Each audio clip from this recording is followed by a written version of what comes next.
Welcome back to the workshop. Module 6 is on asphalt or flexible pavements and semi-rigid pavement design strategies using the Pavement ME design software. Module 6 is an overview and discussion on the flexible and semi-rigid pavement transfer functions and how they are used to design flexible and semi-rigid pavements using the Pavement ME design software. Module 6 is divided into two parts. The first being flexible pavement design strategies, and the second on semi-rigid pavement design strategies.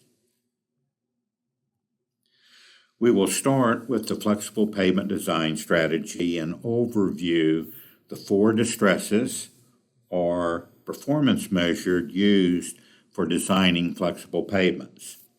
The distresses or performance measures are rutting, transverse cracking, alligator or fatigue cracking, and smoothness, degradation, or IRI. Semi-rigid pavements are covered under Module 6-2. There are 7 learning outcomes for Module 6.1 on flexible pavement design strategies. The first is to describe the transfer function for rutting in the asphalt and unbound layers of a flexible or asphalt pavement. The second is to describe the transfer function for transverse cracking of the asphalt wearing surface. The third is to describe the transfer functions for bottom-up and top-down fatigue cracking in asphalt pavements. The fourth is to describe the regression equation for smoothness or IRI degradation of flexible pavements. The fifth is to list the assumptions used in the flexible pavement design strategy. The sixth is to demonstrate the impact of selected input variables on the predicted distresses. And finally, the seventh is to identify the input variables or design features to change to achieve an acceptable flexible pavement design. We will also have learning outcomes for each individual flexible pavement distress and for the individual sessions of Module 6.1 on flexible pavement design strategies. Before getting into the details of flexible pavement transfer functions that are used in design, there are 2 chapters in the MEPDG Manual of Practice that include information and suggestions for flexible pavement design. The 2 chapters include Chapter 3, or Section 3.3, on new flexible pavement and asphalt overlay strategies, and Section 3.5, which identifies design features and factors not included in the MEPDG design process. Chapter 5, specifically Section 5.3, is on the distress prediction equations and transfer functions for flexible pavements. Chapter 11, Section 11.2.1, also includes information on flexible pavement design strategies and features, but that chapter will be discussed under Module 6-1-5 on preparing or developing flexible pavement designs. Now let's open the MEPDG Manual of Practice and briefly go through these different sections in terms of what will be covered within this module on flexible pavement design. So we're going to open, the first is Section 3.3 on flexible pavement design, and simply briefly overview new flexible pavement design for this module. So 3.3 is on new flexible pavement design and asphalt overlay design strategies applicable to the MEPDG. And these include conventional flexible pavements, deep strength flexible pavements, full depth asphalt concrete pavements, and semi-rigid pavements. As we noted previously, semi-rigid pavements will be covered under Module 6-2 specifically. So within this section, we're covering what is defined as conventional pavements, deep strength flexible pavements, and full depth asphalt pavements. Figure 3.1 provides a schematic showing the different layers that can be considered in a flexible pavement as well as a semi-rigid pavement design strategy. So the user or designer is encouraged to review this section to basically understand what type of layers are permissible and are typically used in the different flexible pavement design cross sections. So now we'll go back to looking at Chapter 5 on the performance indicator and prediction methodologies, the different types of distresses, the models, as well as the transfer functions that are included for each of the distress types. This shows the rut depth, and we will be covering the models, regression equations, transfer functions that are used for each of the pavement distresses. Section 5.3.2 is on the rut depth, both in the asphalt as well as in the unbound aggregate and subgrade layers, on how the rut depth is predicted and accumulated throughout the pavement design life within the Pavement ME design software. So we'll be covering each of these within these different modules on the different distress types that we're going to cover under Module 6. Also, load-related cracking, both for the asphalt layers, both top-down as well as bottom-up fatigue-type cracks.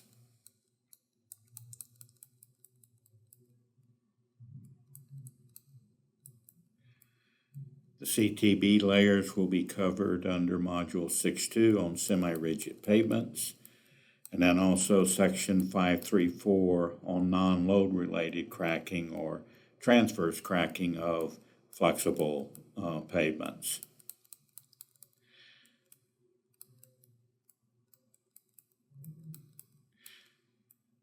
Reflection cracking will also be covered under semi-rigid pavements as well as for asphalt overlays of both flexible as well as rigid pavements. And then finally, the smoothness or IRI degradation over time for both flexible and as well as semi-rigid pavements calculated by the PMED software. So we're going to go back to the presentation and now continue with the information for flexible pavements. Again, the user, designer is strongly encouraged to review the information included in the manual of practice and for using the Pavement ME design software. So Module 6-1 includes 3 topics that were also covered under Module 5 on rigid pavements. These are the definition and measurement of the flexible pavement distresses, the distress mechanism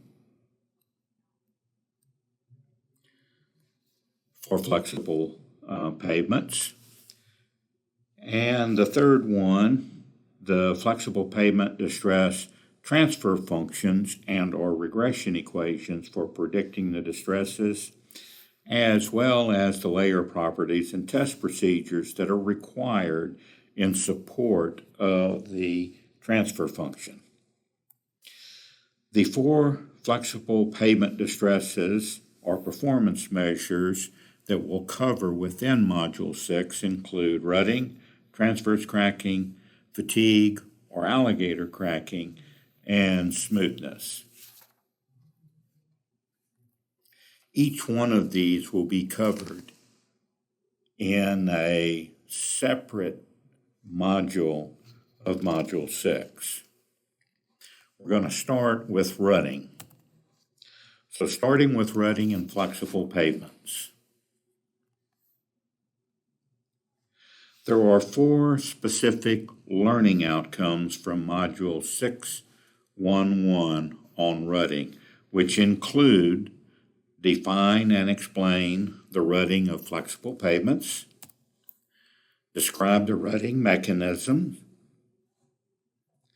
and describe the rut depth transfer function for the asphalt and unbound layers and the incremental rut depth concept used to predict rut depths in the asphalt and unbound layers of flexible pavements. We will also list and overview the layer properties and test procedures that are required in support of the rut depth models and transfer functions. Three topics listed on this slide will be included for discussing the rutting prediction of asphalt or flexible pavements. The definition and measurement of rut depth, the rut depth mechanism, and the rut depth transfer function. Let's start with the definition and measurement of rutting. Rut depths represent the maximum vertical distance between the asphalt surface and a wire line or straight edge placed across the wheel path and or lane. Rut depths can also be measured using a 3 to 5 point or more laser readings to determine the change in transverse profile differences across the lane. Use of the wire line and straight edge is the more common technique used to measure rutting. Use of the 3 or 5 point laser points have been used, but they can result in a bias of the measured rut depth compared to the use of the wire line and or straight edge. Rutting measured at the surface is the result of plastic or permanent deformations, that is, vertical and lateral movements in all paving layers and the subgrade. In other words, rutting is measured at the surface of the pavement, but is composed of the plastic or permanent deformations in the asphalt layer, any aggregate base and or subbase layer, as well as in the subgrade layers.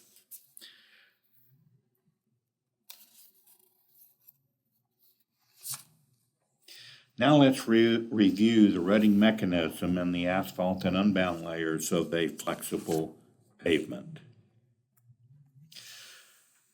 Most trenching studies reported in the literature have shown the majority of surface rutting is within the asphalt layer itself, especially for relatively thick asphalt pavements.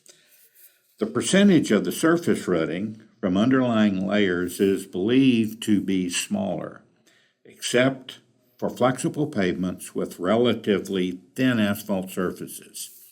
Thin asphalt surfaces would be or is defined as asphalt layers less than 4 inches in thickness. The primary cause of rutting, measured at the surface, is related to the plastic deformation of the asphalt during periods of hot temperatures when the asphalt layer has a lower elastic modulus and resulting higher elastic strains. And in the subgrade layers, during periods of high water contents or degree of saturation, when the unbound layers have a lower resilient modulus. The secondary cause is inadequate compaction or additional vertical plastic deformation in the asphalt and unbound layers related to inadequate compaction. This slide shows the typical geometry of the transverse profile that results from different rut depth mechanisms. The three common mechanisms are plastic movement in the horizontal and vertical directions with a loss of or inadequate shear strength of the asphalt mixture. This mechanism results in depressions in the wheel path with humps on either side of the wheel path that are caused by the lateral movement of the asphalt because of inadequate or low shear strengths.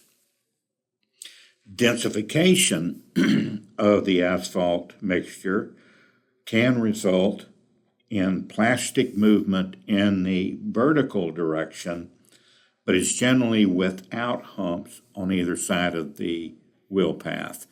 In other words, densification of the asphalt layer within the asphalt layers within the wheel path, without the lateral movement of the mix that causes the humps adjacent to the wheel path, typically shown or defined as plastic movement.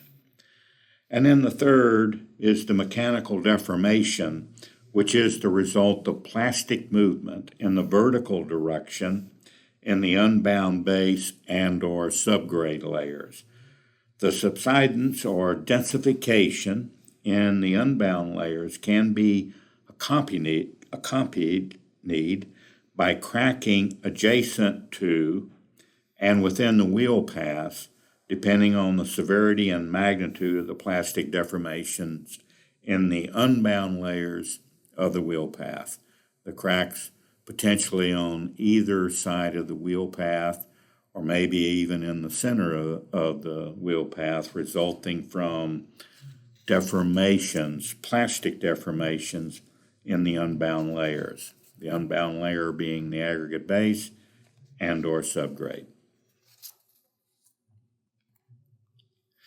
Shoving and or corrugations of asphalt mixtures is a result of lateral displacements in a horizontal direction from wheel loads and these shoving and corrugations are more difficult to predict, especially when the asphalt layer or mixture is highly anisotropic. Anisotropic simply means the mixture properties vary by direction. A common cause of horizontal plastic displacements resulting in shoving of the asphalt mix at the surface is stripping, loss of interface bond or friction between adjacent asphalt layers, and other conditions that result in a significant loss of mix shear strength. The Pavement ME design software does not predict shoving and corrugations or horizontal plastic deformations in the asphalt layer. The assumption is that the asphalt mixture will be designed so that stripping, loss of interface friction between adjacent asphalt layers, and shoving and or the horizontal displacement of the asphalt mixture from very weak shear strength will not occur.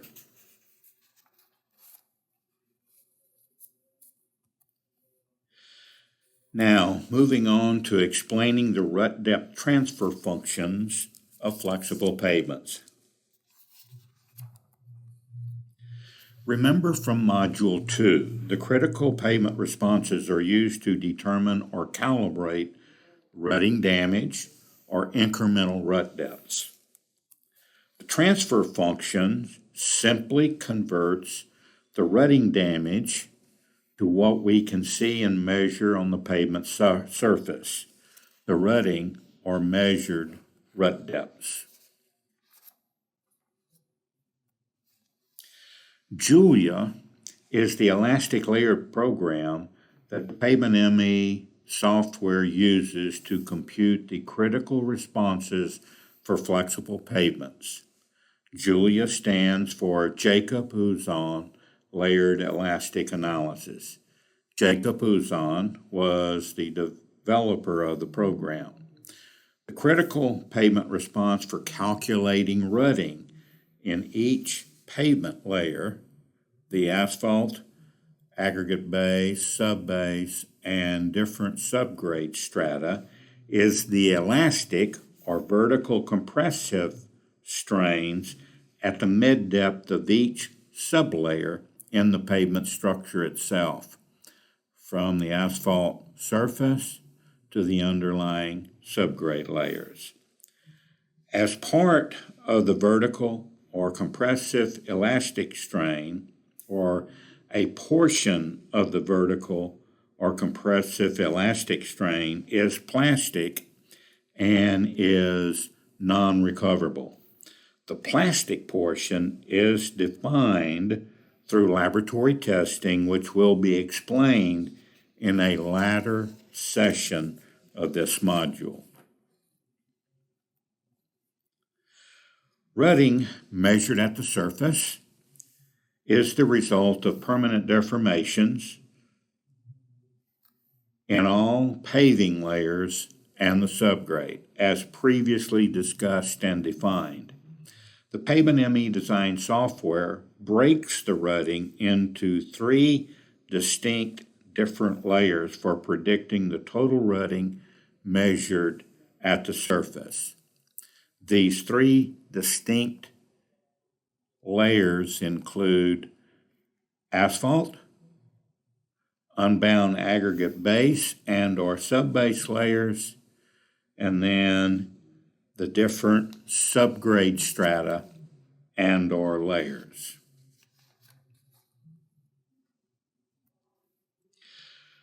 Rutting measured at the surface is the result of permanent deformation or plastic deformation in all paving layers and the subgrade, as previously mentioned. The Pavement ME design software breaks the pavement into the 3 distinct layers for predicting total rutting at the surface, as we just mentioned on the previous slide, including the asphalt, the unbound aggregate base and subbase layers, and subgrade strata. The majority of calibration sections were from the long-term pavement performance program. Unfortunately, trenches were not excavated to measure the rutting within each layer. The rut depths within each layer were estimated through the global calibration process. However, trenches have been completed on many non-LTPP projects, which were used to confirm the range of rut depths assigned to the specific layers themselves. In other words, trenches were done in other studies or non-LTPP studies to measure the rutting in the individual asphalt layers, as well as individual aggregate base, subbase, and subgrade layers to define the portion of rutting measured at the surface that is and can be assigned to the paving layers as well as the underlying support layers. A table that is displayed on this slide simply lists the percentage of total rut depth measured at the surface from multiple field investigations that included the use of trenches. Each of these will be discussed in terms of the layers, will be discussed in the following sections of this module. But basically, 60 to 75% of the rutting measured at the surface is attributable or can be assigned to the asphalt layers. 5 to 15% is attributable or assigned to the aggregate base and subbase layers. And finally, 10 to 35% is attributed or can be assigned to the different subgrade soil strata and or layers beneath the surface. As previously mentioned, rutting measured at the surface can be the result of permanent or plastic deformation in all paving layers and the subgrade. We will start with describing how the Pavement ME design software predicts rutting in the asphalt layers. The fundamental transfer function used to calculate asphalt rutting is the Kalush-Witzak plastic to resilient strain equation. Plastic to resilient strain equation.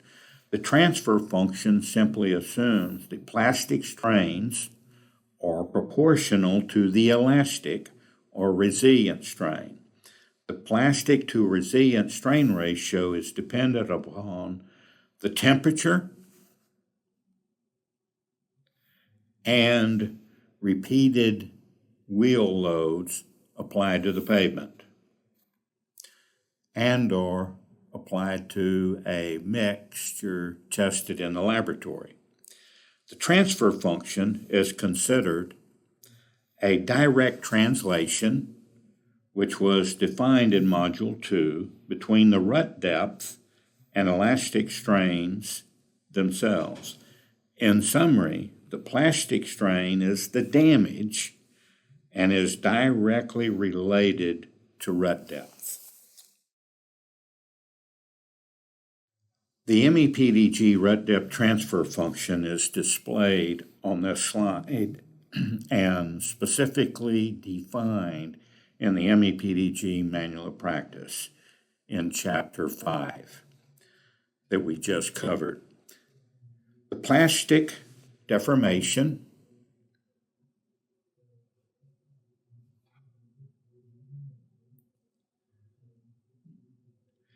or rut depth is determined by multiplying the plastic strain at the mid-depth of the sublayer by the thickness of the sublayer.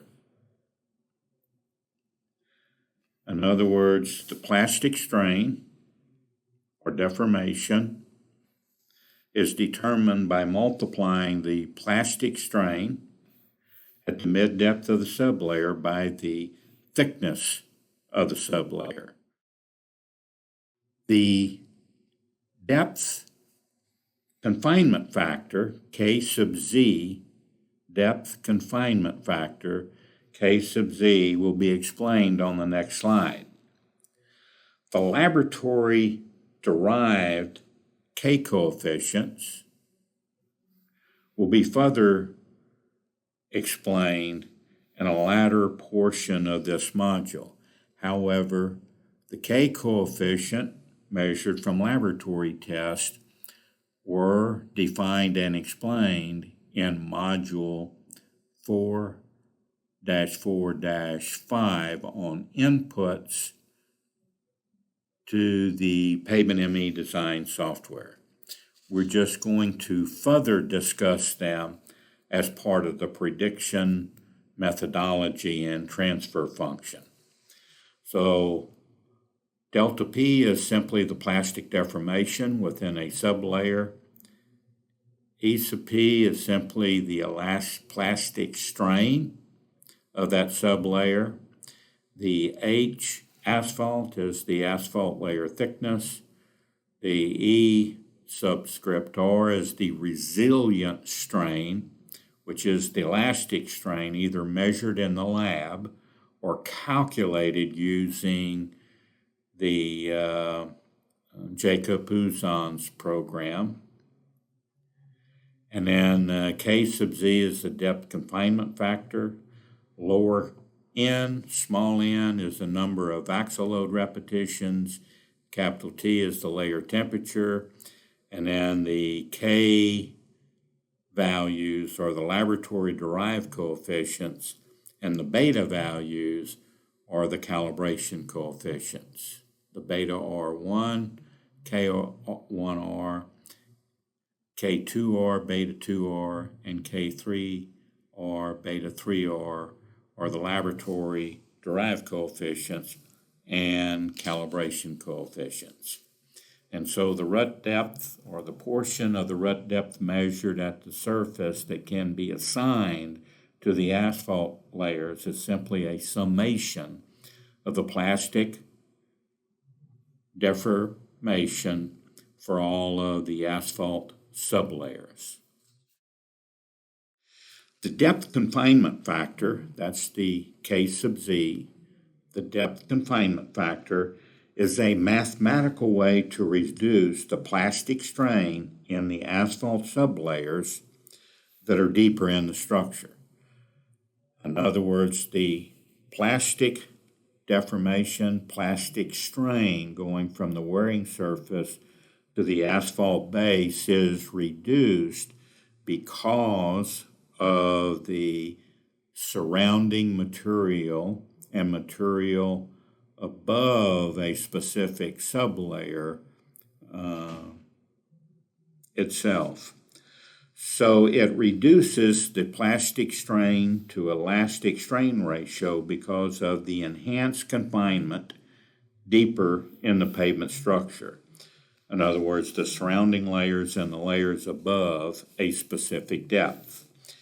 The equation representing the depth confinement factor was derived from the shear strain versus asphalt depth using the elastic layer theory response program. The depth confinement factor is unique to the MEPDG rut depth prediction methodology. The C coefficients of that rut depth confinement factor are simply related to the overall thickness of the asphalt layer itself. The D, capital D, is the depth below the surface within the depth confinement factor. So a sublayer significantly below the surface, that is the depth below the surface for that sublayer. And then the coefficients C1 and C2 are simply defined based on the total thickness of the asphalt layers themselves. The asphalt mixture test for predicting the rut depth of asphalt layers was discussed in detail in Module 4-4-5 on asphalt mixture properties required by the Pavement ME design software, as we previously mentioned.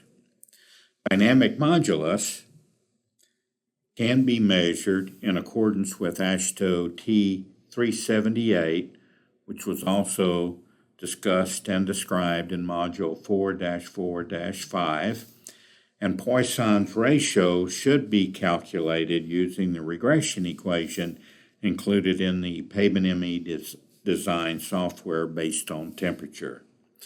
There is no AASHTO test standard to measure the repeated load plastic strain coefficients, or K values, of asphalt mixtures. However, a standard method of test is available from AASHTOware, but has yet to be balloted through AASHTO. This method was discussed in Module 4-4-5 on the inputs to the Pavement ME design software that are material specific. This slide simply provides an illustration where repeated load plastic deformation data were collected with the asphalt mixture performance tester in accordance with AASHTO T378. Determining the dynamic modulus and flow number for hot mix asphalt using the asphalt mixture performance test, specifically AASHTO T378. This is the standard that was developed from NCHRP Project 929 for testing dynamic modulus and flow number of mixtures with the asphalt mixture performance tester. The AMPT repeated load test uses a pulse or load duration of 0.1 second and a dwell time or rest period of 0.9 seconds. The permanent deformation in the specimen is monitored with an actuator mounted LVDT. In addition, the specimen is confined, so it is a triaxial or confined test. The plastic vertical or axial strain and total strains are measured and accumulated with the number of load cycles in the laboratory. So total vertical plastic strain as a function of number of load cycle. The result is a relationship between the number of load cycles and accumulated plastic strain. The outcome from the test is defined as the slope and intercept of the relationship within what is referred to as the steady state or secondary range of accumulated plastic strain versus the number of wheel load or number of load cycles, which will be discussed in the next slide. So this is a reminder of how the inputs are derived from the repeated load plastic strain test, which was previously discussed in Module 4-4-5. This slide simply illustrates the interpretation of the results to determine the two major outcomes from the test at one temperature, which are the slope within the intercept from the steady state region itself. These two parameters, slope and intercept, are referred to as the plastic deformation characteristics or parameters of asphalt mixtures and are used to predict rutting over time within the Pavement ME design software. The plastic deformation or axial strain relationship illustrated as the log of the number of load cycles versus the log of the plastic axial strain measured from repeated load plastic deformation test is divided or grouped into three basic areas: the primary region, the secondary region, and the tertiary region. The primary region is where the plastic or accumulated plastic strain increases, but at a decreasing rate to a certain number of load cycles. The secondary or steady state region is where there is a uniform increase in accumulated axial plastic strain over a number of load cycles.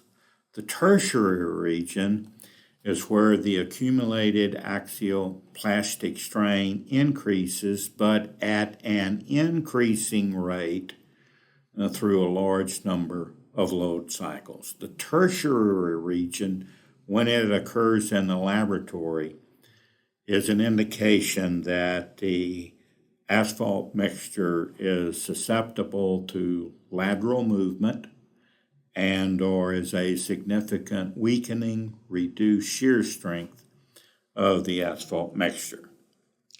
The slope of the relationship is first determined in the steady state region itself. After the slope has been determined or defined, that value is then used to estimate, backcast, and or estimate from the steady state region the intercept as shown or illustrated on this slide. Both of these values, the intercept and slope, are used as inputs to the Pavement ME design software.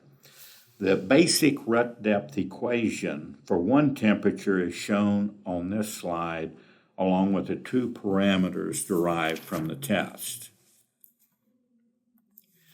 However, the repeated load plastic strain test or deformation test is normally composed of three temperatures.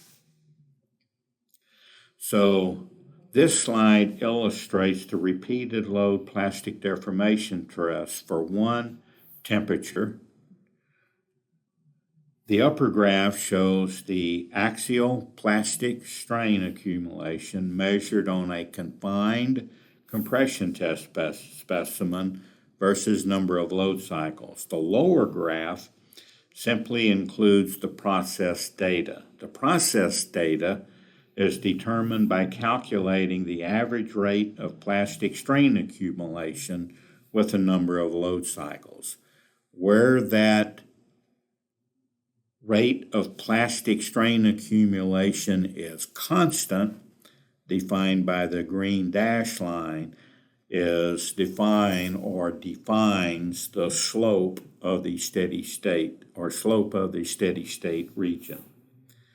The slope of the relationship is first determined in the steady state or secondary region. After the slope is determined, that value is then used to estimate the intercept from the steady state region as shown in the illustration or upper graph. Both values can be used as estimate to the Pavement ME software and other rut depth prediction models. These two values are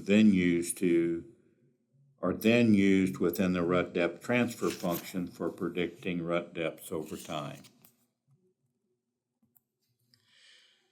This slide provides an illustration where repeated load plastic deformation data are collected in accordance with AASHTO T378, determining the dynamic modulus and flow number for hot mix asphalt using the asphalt mixture performance tester. The permanent strain in the specimen is monitored with an actuator-mounted LVDT.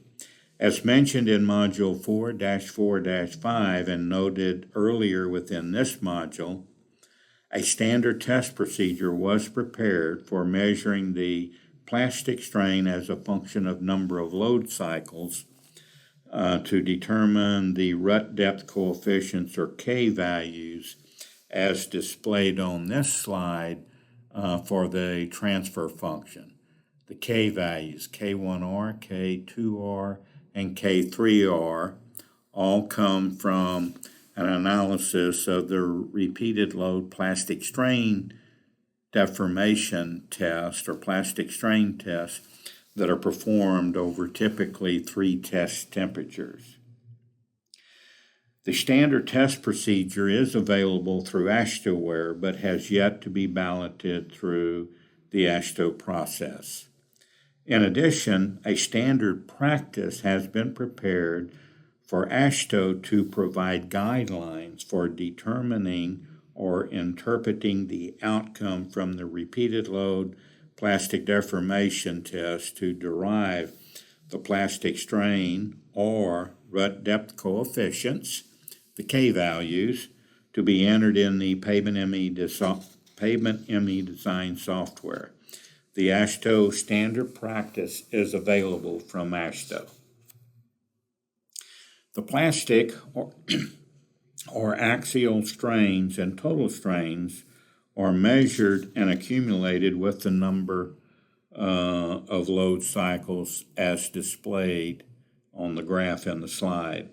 The result is the relationship between number of load cycles and accumulated plastic strain. The outcome from the test is defined as the slope and the intercept relationship within the steady state or secondary range of accumulated plastic strain versus number of load cycles as shown by the illustration on this side, as well as the impact of temperature on the intercept. So the three variables from the test include the slope, which are assumed to be constant based on temperature at the three different temperatures, the K2R. The K3R simply represents the temperature sensitivity relative to plastic strain accumulation. In other words, the greater in the spread between these three temperatures, the greater the K3R and the greater the predicted rut depth. And then the intercept, depending for each temperature from the steady state region for each test temperature. So those three values define the inputs to Pavement ME. The primary response variable is the vertical or compressive strain within each asphalt layer, as we previously mentioned. The plastic strain coefficients, the K values, in the transfer function, are derived from the repeated load plastic strain test that we previously discussed.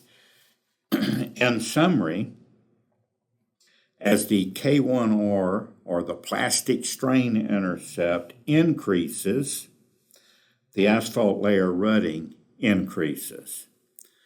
So for each of these asphalt layer properties, we're going to translate those to, if the asphalt layer property increases, what is the resulting outcome in terms of the rutting in the asphalt layer. So as the plastic strain coefficient or the plastic strain intercept, K1R, increases, asphalt rutting increases.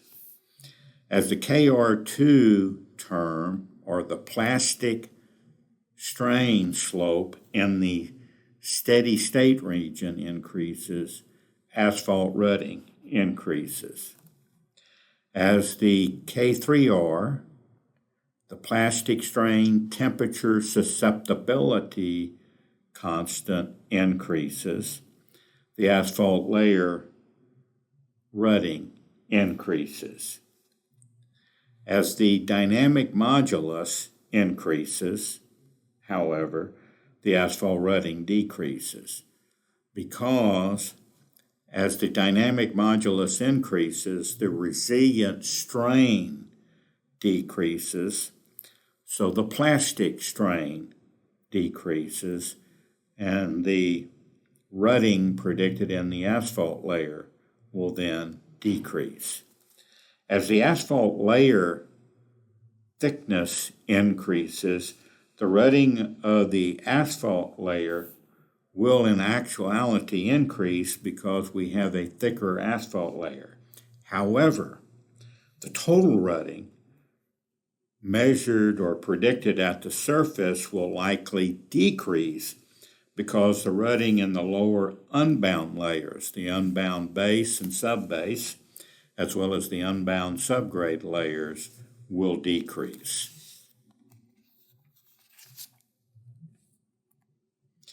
Now let's turn our attention to how the Pavement ME design software predicts rutting in the unbound layers, both in the unbound aggregate base and or subbase layers, as well as in the different subgrade strata. The equation used to predict the rutting in all unbound layers is displayed in this slide and is the same for all unbound layers, including the unbound aggregate base and the subgrade. The beta and rho values or parameters will be explained and discussed in the next slide. However, the unbound plastic strain of the unbound layers, in other words, the unbound plastic strain in the unbound layers is a function of the laboratory-derived KS1 value, the structural response of vertical strain in the pavement layer, calculated with the Julia program in each of the sublayers. In other words, structural response is the vertical strain calculated in each unbound sublayer by the program Julia. The thickness of the unbound layer itself or sublayer. E0 is the intercept of the laboratory repeated load plastic deformation test. And then small n is the number of axle load repetitions. The KS1, as I mentioned previously, is the laboratory-derived coefficients. The beta S1 is the calibration coefficients defined from the global calibration. And as I mentioned previously, the rho and beta values are going to be explained in the following slide. And again, as a reminder, the plastic strain or incremental plastic strain is used to directly calculate the rut depth measured at the surface. So it is considered a direct translation between the vertical elastic strain and plastic deformation. The change in unbound layer rutting is the accumulation of incremental rut depth calculated within each unbound sublayer. The beta and rho parameters, beta and rho, are defined on this slide. Beta, or the log of beta, is simply related to the water content of the specific sublayer, both the aggregate as well as the subgrade layers. And then rho is a function of beta. So both rho and beta are dependent upon the water content within each layer. In addition, the accumulation of the plastic strain in each of these layers is used to determine the total rut depth contributed by all of the unbound layers. The unbound material test for supporting the rut depths or for predicting the rut depths of all unbound layers was discussed in modules 4-4-1 on the subgrade layers and module 4-4-2 on unbound aggregate base layers that are required by the Pavement ME design software. Specifically, the resilient modulus is measured in accordance with AASHTO TO 307. There is no, however, AASHTO test method for the repeated load plastic strain, as well as the Poisson's ratio of unbound aggregate materials in soils. So default values are provided for Poisson's ratio as well as for the plastic strain coefficients that have been measured from many repeated load plastic strain tests of unbound layers. And the repeated load plastic strain test is a confined triaxial test where the resilient and plastic strains of a test specimen are monitored with a number of load cycles. The vertical elastic strain is heavily dependent on the resilient modulus and the plastic deformation coefficients. The default values for the plastic deformation coefficients were derived from extensive testing of different materials and soils. The plastic deformation coefficients are fixed, but they are dependent upon the type of unbound material and soil in the Pavement ME design software. So the coefficients, E naught, and then E sub V and KS1 are all, as well as ER, are all defined or determined from the laboratory repeated load test and or calculated with the program Julia.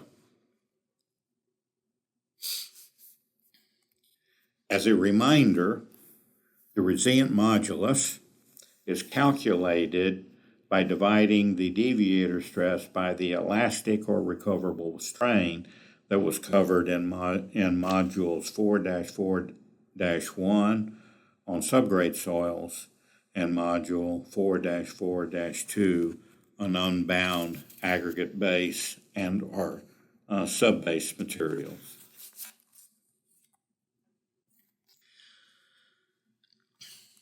The primary response variable is the vertical or compressive elastic strain within each sublayer. The plastic strain coefficients, the KS1, E sub naught, and beta and rho values or coefficients are derived from the repeated load plastic strain test. The beta S1 coefficient is derived through the local or global calibration process. So in summary, we'll show for different unbound layer properties, as that unbound layer property increases, what is the impact on the layer rutting within the unbound layers. So as the laboratory-derived plastic strain coefficients of KS1 increases, rutting in the unbound layer increases.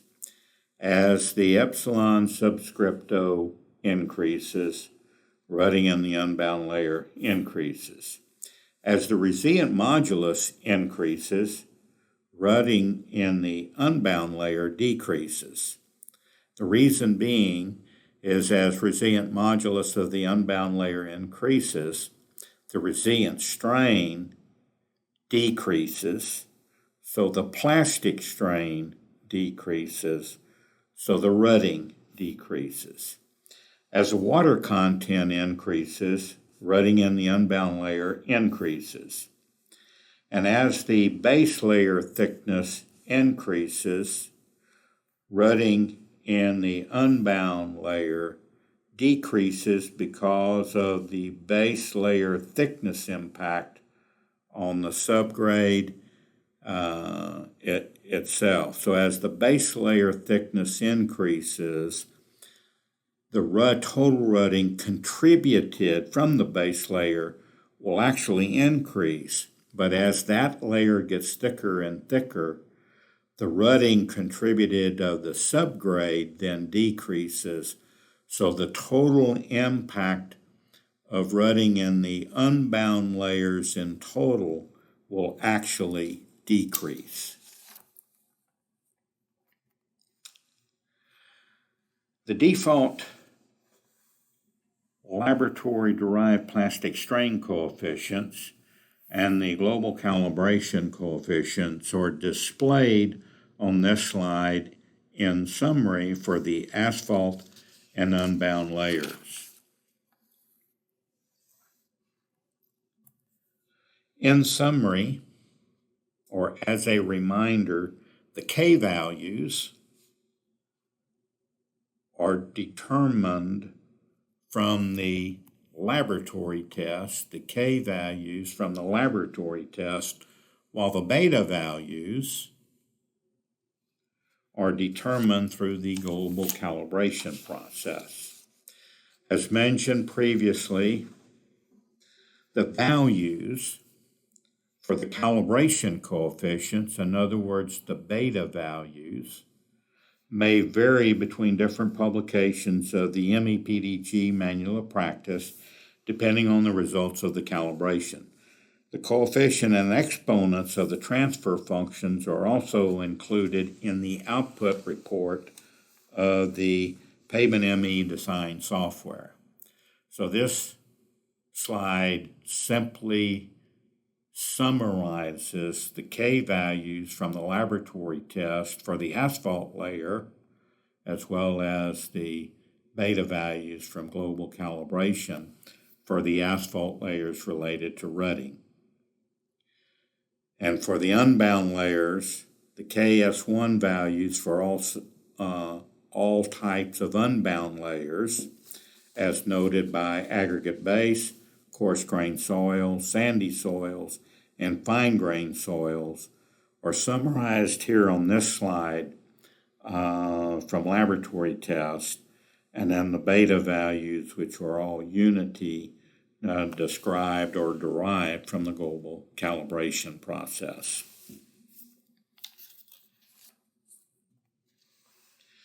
Reliability was discussed in detail in Module 3 and how it is applied in the Pavement ME design software. The standard deviations of the residuals for each of the layers,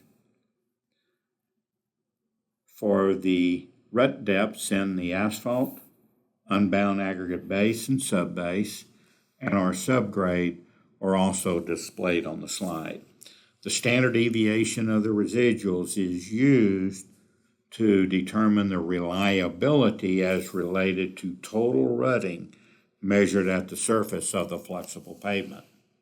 So the standard deviation of the asphalt is related to the average predicted total rutting contributed by the asphalt layer. The standard deviation of the residuals for the aggregate base and subbase is related to the total rut depth contributed by the aggregate base and subbase, and the standard deviation of the residuals contributed by the subgrade is the total average rut depth predicted by the different subgrade layers or strata.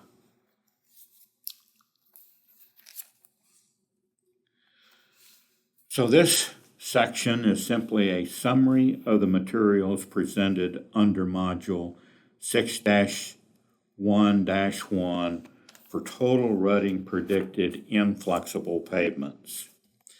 There were 6 learning objectives or outcomes from Module 6-1-1, and a summary of those learning outcomes include: we defined and explained the different types of rutting that can occur in flexible pavements.